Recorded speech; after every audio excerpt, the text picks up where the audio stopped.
dirafa'kan bagi Allah Subhanahu wa taala, Tuhan ta'aluk sekalian alam. Dialah Tuhan yang layak disembah dengan sebenar-benar sembah, dan Dia jugalah Tuhan yang telah menciptakan kita, yang pada asalnya daripada setitik air yang tidak bererti dinamakan ia sebagai mani, lalu disimpan di dalam sebuah empangan yang kokoh dinamakan ia sebagai rahim ibu dalam tempoh dan waktu yang ditetapkan. Maka lahirlah kita ke dunia ini diiringi dengan nikmat-nikmat daripada Allah Subhanahu wa taala. Dan sebesar-besar nikmat yang kita perolehi pada pagi yang mulia ini adalah nikmat Islam dan iman. Selawat bertatahkan salam buat junjungan besar kita, Sayyiduna wa Habibuna wa Syafi'una wa Zuhrina wa Maulana Muhammadin sallallahu alaihi wasallam, yang mana syafaat dan bantuan daripada baginda Nabi lah yang kita dambakan di akhirat kelak, ke atas ahli keluarganya, para sahabatnya, serta orang-orang yang mengikuti jejak langkahnya. Alhamdulillah, syukur kita kepada Allah Ta'ala pagi mulia ini dapat sama-sama kita berkumpul dan berhimpun di dalam rumah Allah Ta'ala yang mulia ini, dinamakan ia sebagai Masjid Jami' Taman Sisili Teluk Intan, Perak, Darul Ridwan, bagi menyambung perbahasan kita di dalam kitab Arba'in Al-Banjariyah yang dihimpunkan oleh guru mulia kita Abina Syekh Muhammad Nuruddin bin Marbu Abdullah Al-Banjari Al-Maqi Hafizahullah Ta'ala. Dan kita telah sampai kepada perbahasan hadis yang ke-26. Oh, 31 dah. Hadis ke-31, sembahyang sunat duha 2 rakaat. A'udzu billahi minasyaitonir rajim. Bismillahirrahmanirrahim. Qala al-musannif rahimahullah ta'ala wa bi'ulumihi fi kitabihi wa nafa'ani fid darain al-amin Allahumma amin. Telah berkata pengarang kitab rahimahullah ta'ala, hafizahullah ta'ala, di dalam kitabnya pada hadis yang ke-31 pada muka surat 44 dengan tajuk sembahyang sunat duha 2 rakaat. An Uqbah ibn Amir al-Jahani, An Uqbah ibn Amir al-Juhani radhiyallahu anhu 'an an-nabiy sallallahu alaihi wasallam qala sallu rak'atai duha'i bi suratihima bisyamsi wa duhaha wa duha. Qala Uqbah man fa'ala dhalika ghufira lahu. Rawahu Hakim wal Baihaqi. Daripada Uqbah ibn Amir al-Juhani radhiyallahu an, telah ridha Allah Ta'ala kata Uqbah ibn Amir al-Juhani, daripada baginda Nabi sallallahu alaihi wasallam telah bersabda, sembahyanglah kamu akan sembahyang duha 2 rakaat dengan membaca pada keduanya surah Asy-Syam dan Ad-Duha.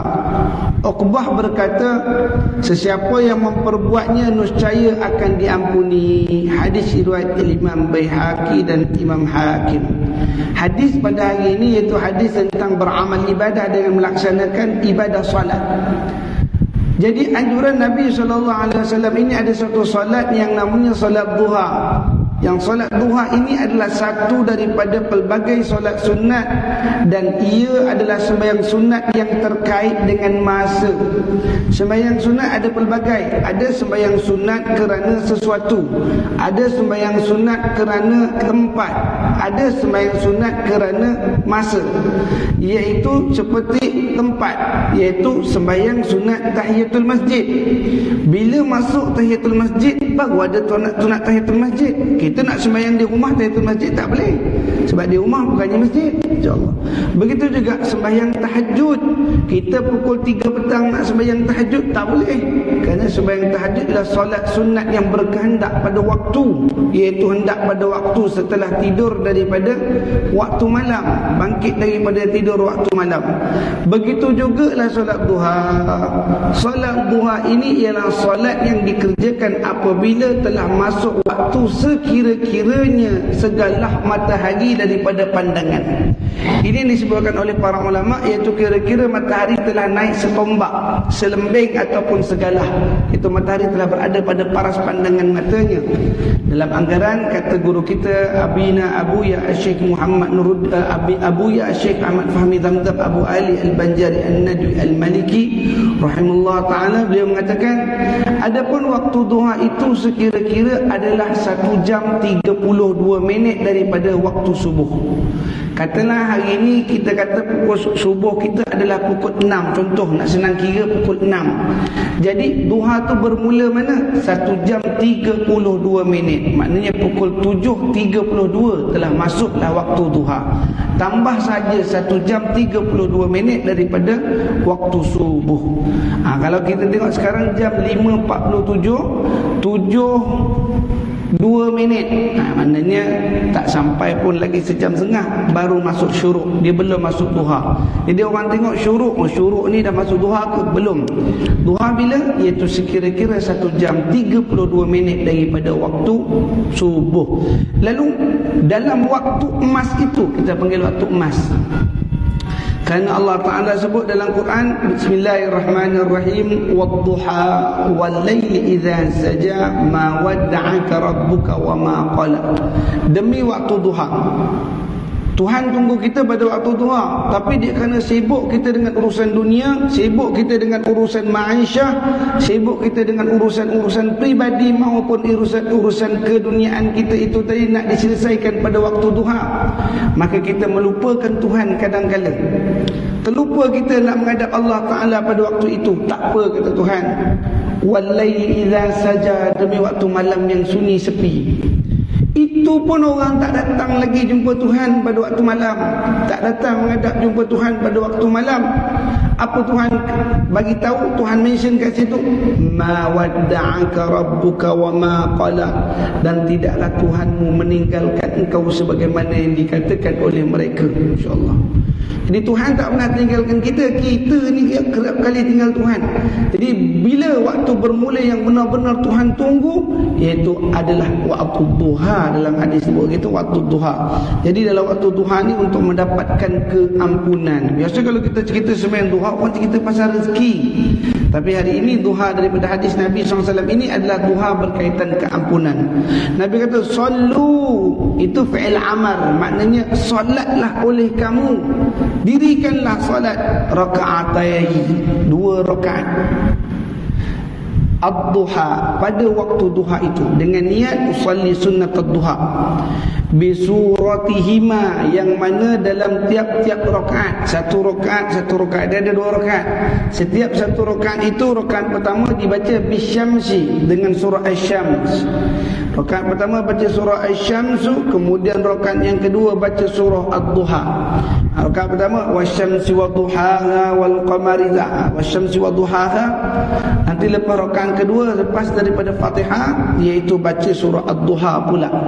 Apa faedahnya barang siapa yang solat 2 rakaat itu? Ditanya kepada Uqbah. Uqbah mengatakan, apakah faedah daripada, orang tanya pada Uqbah, apa faedah sembahyang duha kita baca surah asy-syams dan surah ad-duha ini? Maka kata Uqbah, man fa'ala, siapa yang telah melakukan itu seperti yang ditunjukkan, man fa'ala dzalik, siapa yang buat seperti itu, ghufiralah, dia telah diampunkan oleh Allah. Sebab perkataannya ghufira, telah diampunlah oleh Allah untuk diri dia, dengan sebab ad-duha 2 rakaat itu tadi. Masya-Allah. Adapun bagaimana cara baginda sallallahu alaihi wasallam mendirikan duha? Duha baginda kita Nabi sallallahu alaihi wasallam, iaitu minimum bagi Nabi itu 6 rakaat. Nabi buat 2 rakaat, 1 salam, 2 rakaat, 1 salam, 2 rakaat, 1 salam. Bahkan pernah disebut dalam riwayat Nabi solat duha hingga 12 rakaat. Subhanallah. Ini Nabi punya sembahyang duha pada pagi harinya. Setelah daripada Nabi SAW duduk menanti daripada waktu subuh, baginda akan mendirikan duha itu tadi. Ada riwayat kata Nabi hanya solat duha sekiranya Nabi itu tertinggal sembahyang malam. Ada kata kopi itu, masya-Allah tabarakallah taala ala kulli hal. Adapun faedahnya besar, iaitu ini salah satu jalan untuk kita minta ampun kepada Allah Subhanahu wa taala. Baik. Hadis seterusnya, hadis ke-32, keutamaan membaca surah Ad-Dukhan dan Yasin pada malam Jumaat. An Abi Hurairah radhiyallahu anhu qala qala Rasulullah sallallahu alaihi wasallam man qara'a lailatal jum'ati hamim ad-dukhan wa yasin asbaha maghfura lah. Rawahul Baihaqi wa Abu Ya'la. Daripada Abi Hurairah radhiyallahu taala anhu, telah ridha Allah taala ke atas Abi Hurairah, berkata ia, baginda Rasulullah sallallahu alaihi wasallam bersabda, sesiapa yang membaca pada malam Jumaat surah Ad-Dukhan dan Yasin, maka jadilah dia pada subuh harinya dalam keadaan diampuni oleh Allah taala. Hadis riwayat Al-Imam Baihaqi dan Imam Abu Ya'la.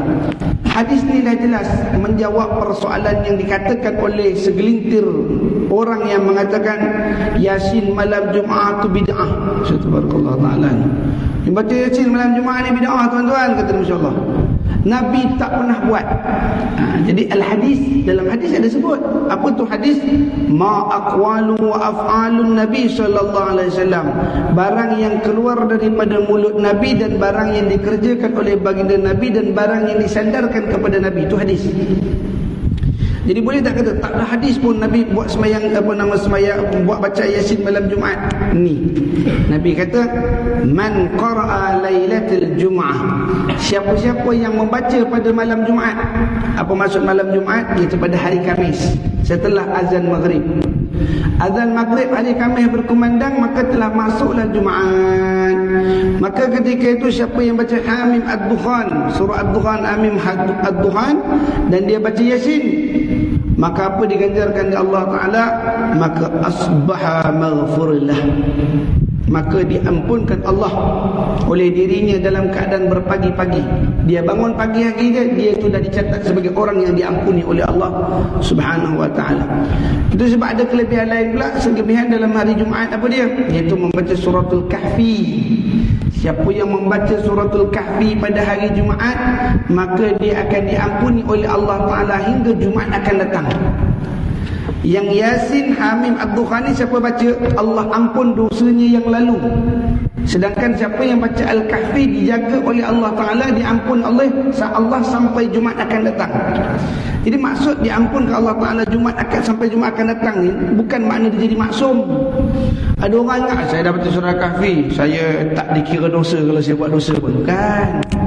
Surah Al-Kahfi itu kita panggil ihtisaban. Apa itu ihtisaban? Itu pengharapan. Dengan sebab kita baca surah Al-Kahfi, kita harap Allah pelihara kita daripada melakukan dosa-dosa pada Jumaat ini sampai Jumaat akan datang. Itu sebenarnya. Kalau ada orang kata saya dah baca surah Kahfi, saya pergi dandut pun tak ada masalah. Kalau kopi itu, ini jenis orang yang mudah lah, tak ada dosa, kata Allah Ta'ala. Adapun yang ke depan itu adalah suratul Kahfi. Sedangkan surah Ad-Dukhan, Hamim Ad-Dukhan dan juga surah Yasin adalah surah yang menghapuskan dosa yang dahulu, InsyaAllah, yang terlepas, yang ke belakang. Allah ampunkan dia dengan sebab dia membacanya. Dia kalau orang yang lazim baca ni tak rasa apa dah. Dulu mula-mula nak baca tu, Bismillahirrahmanirrahim, Yasin wal Qur'anil Hakim, innaka laminal mursalin ala siratim mustaqim. Dia rasa macam lamanya bila nak habis surah ni. Baca tu bila tak habis-habis, setengah jam tak sejam juga baca. Habis baca tengok jam baru 10 minit. Subhanallah Ta'ala. Ini sebenarnya nafsunya sedang memberontak untuk meninggalkan perkara itu. Subhanallah. Duduk berzikir sekejap tu dia rasa macam serba tak kena. Ish, lamanya Pak Imam berzikir, lamanya dia berdoa. Dia pun bangun, dia keluar. Bila dia tak sampai lagi pagar luar, tiba-tiba Pak Imam dah bangun, salam, bagi salam, kuliah dah mula. Dah habis rupanya, cepat pula Imam habis. Sebenarnya yang merasakan dirinya lambat, rasa diri itu macam berat nak baca, bukanlah kerana bacaan itu panjang, tak, kerana kekangan nafsunya yang memberatkan dia daripada mengucapkan itu.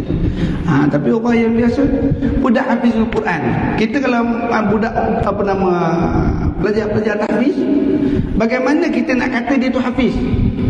Orang banyak ngapal Quran, orang boleh alif lam mim, Allahu la ilaha illa huwal hayyul qayyum, nazzala 'alaikal kitaba bil haqqi musaddiqan lima bayna yadayhi wa anzala at-taurata wal injil. Dia boleh baca Quran 30 juzuk dalam kepala dia. Tapi boleh tak kita kata dia hafiz? Dia ada kategori yang nak katakan hafiz. Apa kategori hafiz? Iaitu sekurang bagi seorang hafiz yang hafal Quran itu, dia membaca satu juzuk dalam tempoh 30 minit saja. Satu juzuk mesti habis 30 minit. Kalau lebih daripada 30 minit, mana dia gagal dalam hafalan dia waktu tu. Mana masih lemah lagi hafalan dia. Jadi hafalan seorang hafiz itu bila dia baca Quran 30 minit untuk satu juzuk. Masya-Allah tabarakallah taala. Itu sebab tak heran kalau di Lirboyo dia boleh baca satu malam tarawihnya 30 juzuk. Sebab target tu dapat, insya-Allah. Untuk satu rakaat 30 minit, insya-Allah tabarakallah taala. Jadi dapat khatam satu juzuk. Nanti 30 minit lagi, sejam dah 2 juzuk. Masya-Allah tabarakallah. Jadi begitu juga kalau orang dah habis Quran, dia nak ambil syahadah. Dia nak ambil syahadah, dia dah lepas muqtah, kemudian nak masuk syahadah. Pergi masuk syahadah lalui 3 peringkat dulu. Peringkat pertama apa dia? Iaitu satu hari 10 juzuk. Jadi mana nak habiskan satu khatam Quran 30 juzuk 3 hari. Kemudian naik ujian yang kedua untuk dapat syahadah kedua, iaitu satu hari 15 juzuk. Jadi dia kena menghatamkan Quran 2 hari, 15, 30. Dan hari yang terakhir dia mesti menghatamkan bacaan Al-Quran satu hari 30 juzuk. Dia kena baca daripada pagi nak khatam sampai petang tu 30 juzuk. Kalau dia melewati masa 30 saat tadi tu, 30 minit tadi tu, maka dia akan melebihi kadar waktu yang ditetapkan oleh para pentaksir ataupun para ustaz yang menyimak. Itu sebab dalam membaca Al-Quran ini tadi, kadang-kadang bukanlah kerana panjangnya ayat tadi merasa lama dah, tapi kita sendiri terasa dia bebanan nafsu yang berkecolak untuk dapatkan perkara yang lain. Masya-Allah.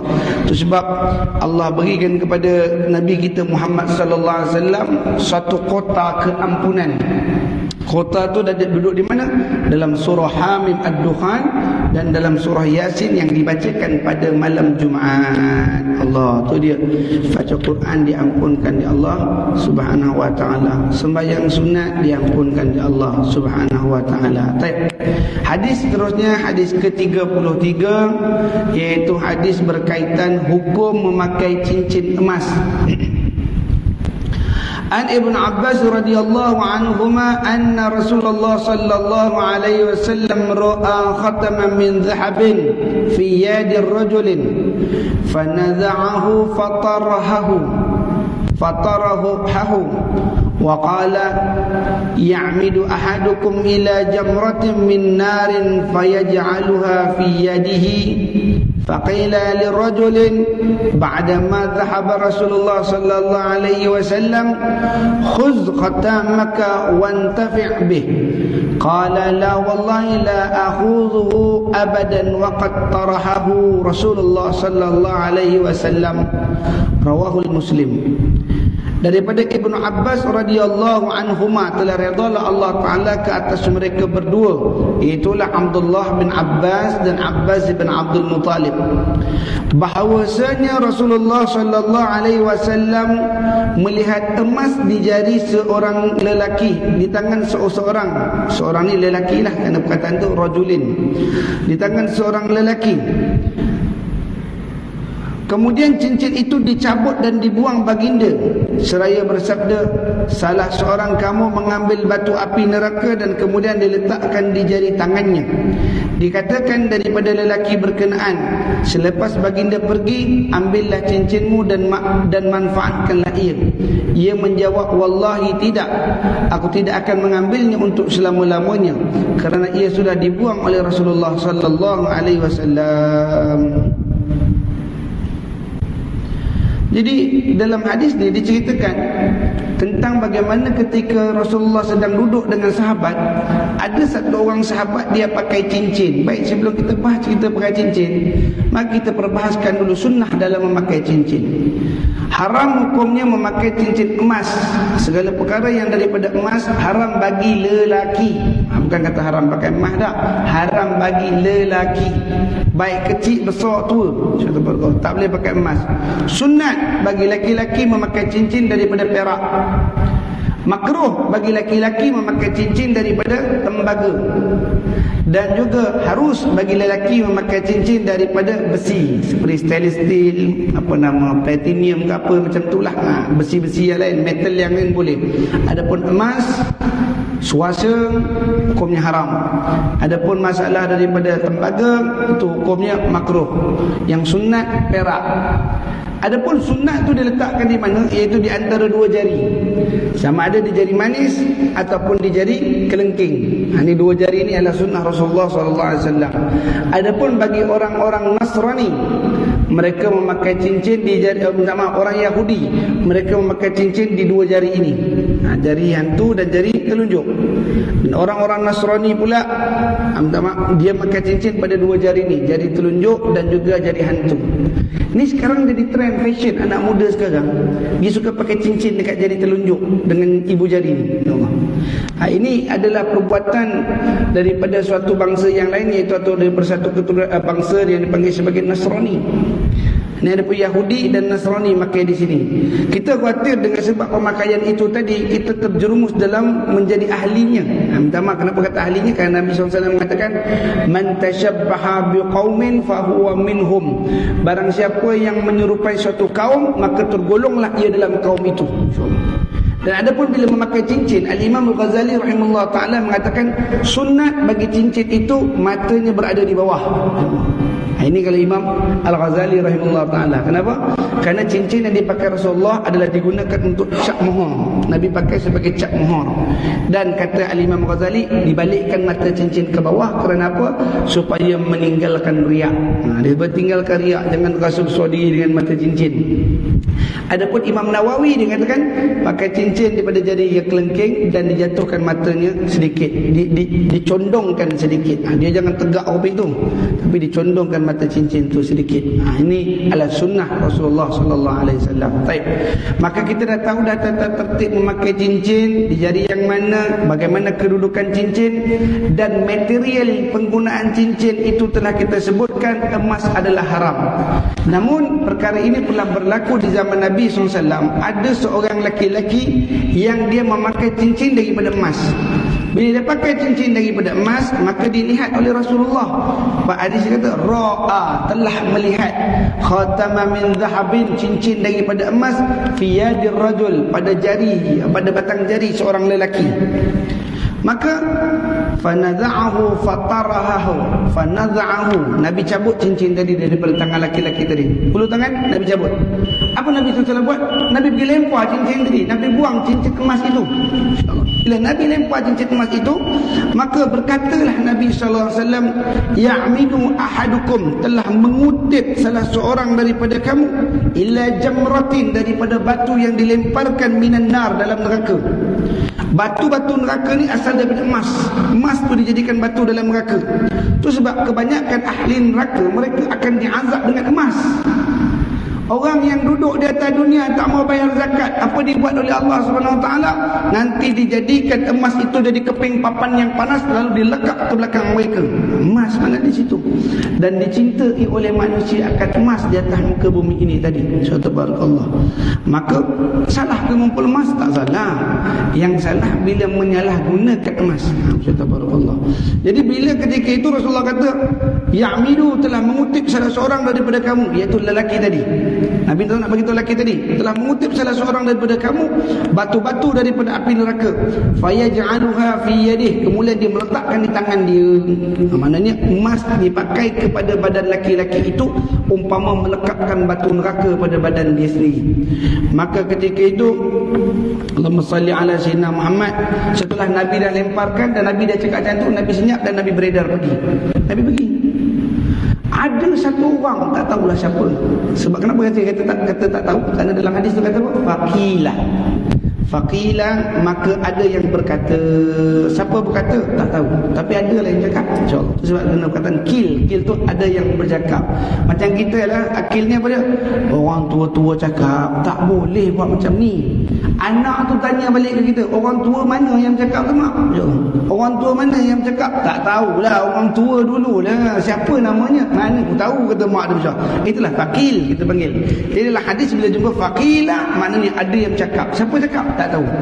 Kalau ditanya dengan saya sampai berhabis pun tak tahu, sebab hadis kata faqila. Faqila mana tak tahu. Faqila li rajul, ada yang datang pada laki-laki tadi, dia bisik kat laki-laki tadi. Apa kata dia?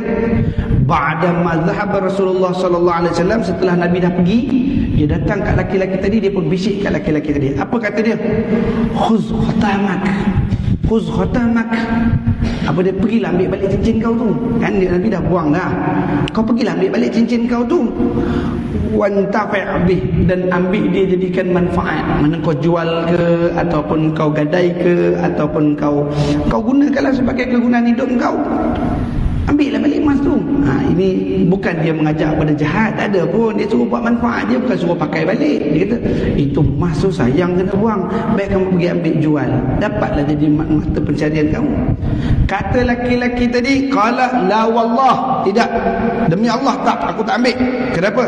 La akhuzu, sekali-kali aku takkan ambil, abadan, selama-lamanya aku takkan ambil. Faqad tarahahu, kerana barang itu telah dilempar oleh Rasulullah sallallahu alaihi wasallam. Bila Nabi dah baling satu benda tu ada kutukan, benda tu dah tak baik, aku tak nak ambil barang tu. Masyaallah taala. Ini sahabat radhiyallahu taala anhum ajma'in. Kita lah ustaz tengok cincin, orang baling cincin kita bising. Masyaallah taala, apa hal tak kamu buang cincin aku, apa kita? Tapi ini Nabi sallallahu alaihi wasallam, perbuatan Nabi dilihat seperti macam agak kasar. Tak, itulah kelakuan Nabi dalam penegasan nak menyelamatkan umat. Kerana Nabi sayangkan umat. Kamu jangan masuk dalam neraka sebab benda kecil macam ni. Sebab kita tak tahu, kita dengan kata takbir Allahu Akbar, sembahyang elok, amal elok, tetapi terhalang sampai pada Tuhan kerana ada suatu benda dalam badan kita yang diharamkan Tuhan. Pakai cincin emas, subhanallah. Ustaz dia tak pakai cincin emas, Ustaz dia pakai jam Rolex. Jam Rolex ni emas tak? InsyaAllah tak boleh, kena buka juga. Emas ni bukan hanya tak boleh dipakai di jari, tak boleh dipakai di seluruh anggota tubuh badan laki-laki. Kerana apa? Kerana emas ni mendatang mudarat, menaikkan merkuri dalam badan manusia hingga menyebabkan kanser berlaku pada laki-laki, tapi tidak pada perempuan. Kenapa? Kerana emas mengumpulkan merkuri kotor dalam badan perempuan, akhirnya perempuan mencernanya dengan darah haid. Dia boleh keluar balik dengan darah haid. Hak kita ni lelaki tak ada darah apa nak keluar. Subhanallah taala anu. Jadi dia terperap dalam badan dan akhirnya jadi penyakit. Dia panggil gitu. Itu sebablah antara sebab pengharaman emas bagi laki-laki. Kalau ditanya dari segi medisnya lah. Medisnya kenapa? Kerana dia mengundang penyakit yang kritikal kepada orang laki-laki. Kerana emas ada daya penarik bagi penyakit untuk tubuh badan. Wallahu taala a'lamu bisawab. Jadi bila cerita emas, kenapa tak boleh pakai emas? Kerana dia mengundang penyakit. Jadi kalau jadi penyakit, tajuk akan datang, dia kata pahala orang sakit. Kita akan sambung pada cerita pahala orang sakit di sini akan datang. Wallahu taala a'lamu bisawab. Sebelum saya tengok pengajian kita pada pagi mulia ini, saya buka ruang soalan kiranya ada yang ingin bertanya. Falyatafaddalu ma'jura. Ada Faiz? Tak ada. Baik, tak ada. Kalau dia kata tak ada, okey dah, kita kena tutup lah. Sebab penghulu kata tak ada. Ya Allah. Kalau tak ada, kadar ini saja kita pada pagi mulia ni. Salah silap tutur bicara saya, apalah yang saya sampaikan kiranya tidak bertepatan murah kitab, salah dengan pandangan para ulama, tidak bertepatan dengan fatwa yang digazetkan oleh Jabatan Mufti Kerajaan Negeri Perak. Sebelum tu itu ada orang tanya saya, Ustaz, jadi suasa ni boleh pakai tak Ustaz? Saya bila ditanya soalan tu, saya tak jawab lagi dulu. Sebab saya pernah melihat ada satu figura dia pakai cincin suasa, insyaAllah, pakai batu zamrud Colombia, subhanallah, lepas tu pakai suasa. Jadi bila ada orang tanya saya tentang masalah suasa, boleh tak kita jawab terus? Tak dapat. Saya pergi ke beberapa kedai emas, tanya status swasta dulu, bagaimana penghasilan swasta. Jadi swasta yang dulu, orang tua-tua punya dulu tu boleh pakai? Boleh. Itu kita panggil gangsa. Swasta tu ialah gangsa. Kan kalau kita benang pingat emas, pingat perak, pingat gangsa. Gangsa tu swasta dulu. Tapi gangsa ni dia agak suram, dia agak gelap sikit warnanya. Jadi orang nak serlahkan warnanya supaya dia nampak berkilat, supaya dia nampak menarik perhatian, dia disadur dan dicampur dengan emas. Jadi itu sebab swasta pada hari ini rata-ratanya semua telah bercampur dengan emas. Itu sebab pemakaian swasta tidak dibolehkan. Bukan swasta tu tak boleh pakai, tapi kerana sifat swasta tu telah dicampur emas yang menyebabkan dia tak boleh dipakai. Ustaz, ini pure swasta, saya korek daripada tanah, memang jumpa seketui swasta, saya buat, pakailah. Tapi hukum dia apa? Hukum dia cuma makruh, seperti tembaga. Hukum dia jadi macam hukum tembaga. Tapi bila mana telah dicampur dengan emas, maka jadi haram hukum dia, kerana ada unsur emas di dalam tembaga, dalam swasta tersebut. Wallahu ta'ala a'lamu bisawab. Aqulu qawli hadza wa astaghfirullahal azim. Ustaz, dia ada pula sambung lagi. Ustaz, itu Ustaz cerita pasal cincin-cincin besi segala bagai. Yang kami pakai cincin kayu kokar ni Ustaz. No. Kan kalau balik Mekah orang pakai cincin buat daripada kayu kokar dan sebagainya, itu hukumnya harus. Sama seperti besi tadi, material besi boleh pakai? Boleh, tak jadi masalah. Pakai tak ada Ustaz, saya tak ada kayu pun, saya tak ada yang besi, saya tak ada kayu, saya pakai tu yang cincin buat tutup ke paip tu, sambung paip ni tu, saya pakai kat tangan, boleh? Pakailah, tak ada masalah yang itu, selagi dia tidak memberi mudarat. Masyaallah, barakallahu taala. Wallahu ta'ala sawa. Aqulu qali hadza wa astaghfirullahal azim li wa lakum lisairil muslimin wal muslimat wal mu'minin wal mu'minat fastaghfiru innahu huwal ghafurur rahim. A'udzubillahi minasyaitonir rajim. Bismillahirrahmanirrahim. ربنا أنفعنا بما علمتنا ربي علمنا الذي ينفعنا ربي فقهنا وفقه أهلنا وقرابة لنا في ديننا مع لقدر أنسى وذكر اللهم افتح علينا فتوح العارفين اهدنا الصراط المستقيم صراط الذين أنعمت عليهم من النبيين والصديقين والشهداء والصالحين وحسن أولئك رفيقا يا أرحم الراحمين. اللهم إنا نسألك بحرمة هذا اليوم المبارك أن تشف عنا قربتنا وأن ترزقنا من حيث لا نحتسب برحمتك يا أرحم الراحمين. وصلى الله على سيدنا محمد وعلى آله وصحبه وبارك وسلم والحمد لله رب العالمين. تقبل الله منكم. السلام عليكم ورحمة الله وبركاته. Kita tangguhkan tasbih kafarah dan surah al-Asr. Subhanakallahumma wa bihamdika asyhadu an la ilaha illa anta